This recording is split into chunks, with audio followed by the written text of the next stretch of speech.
freedom. Segregation.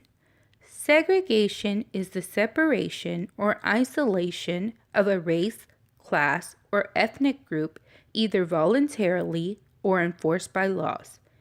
There are two types of segregation. De facto being one. It was common in the North.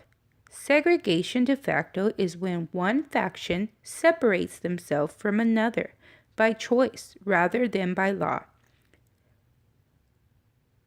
De jure is another type of segregation.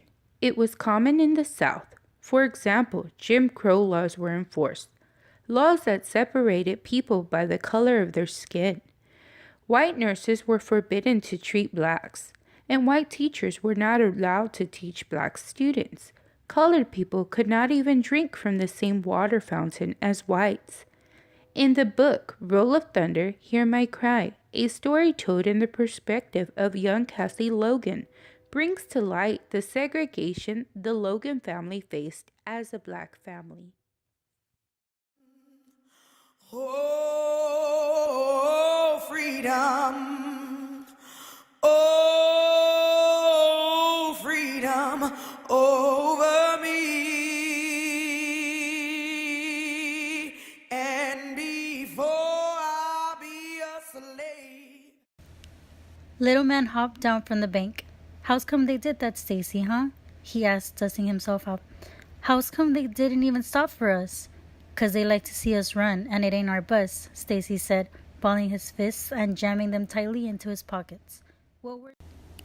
This quote could tie back to an incident that happened in 1955 where a problem dealing with segregation took place.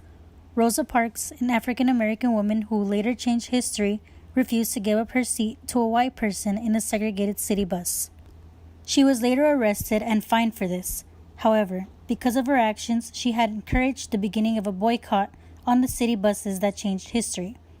This event shows that African Americans were not treated fairly, and Rosa Parks was able to change how things were just by sticking to what she believed. Segregation plays a large role throughout the book. For example, the store incident on page 109. TJ, Cassie, and Stacy walk into the Barnett store with the intention to buy a list of goods that they needed.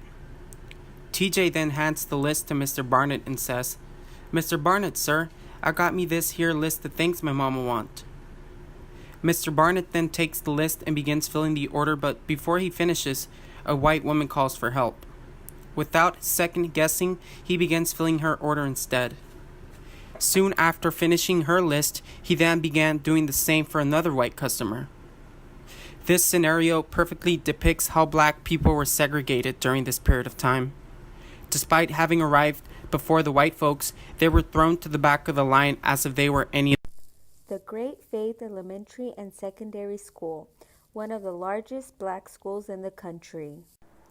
This court case took place in 1951, when a number amount of African American children tried to enroll into regular public schools, but they were all rejected and were forced to attend a selected school for African Americans. At the end, it was ruled that African American children were affected by segregation. As a result of this case, racial segregation had to end in public schools, which did not happen in some states at first. After a couple of more years, the public schools obeyed the laws, in which African Americans. Segregation now. Because of activists like Dr. Martin Luther King Jr., we now live in a very diverse world where we have blended families, cultures, and races coming together. We also see same-sex partners having the right to wed. Although the world is more open, there are still many forms of segregation we face every day. According to the U.S. Government Accountability Office, investigators found that from the year 2000 to 2001 to the 2013-2014 school year, the percentage of all schools with so-called racial or social economic isolation grew from 9% to 16%. These schools offer fewer math, science, and college prep classes and had a higher rate of students who were held back, suspended, or expelled. Also, The Black Lives Matter movement is in recent events where racial profiling is at an all-time high. There are cases against law enforcement for using excessive force.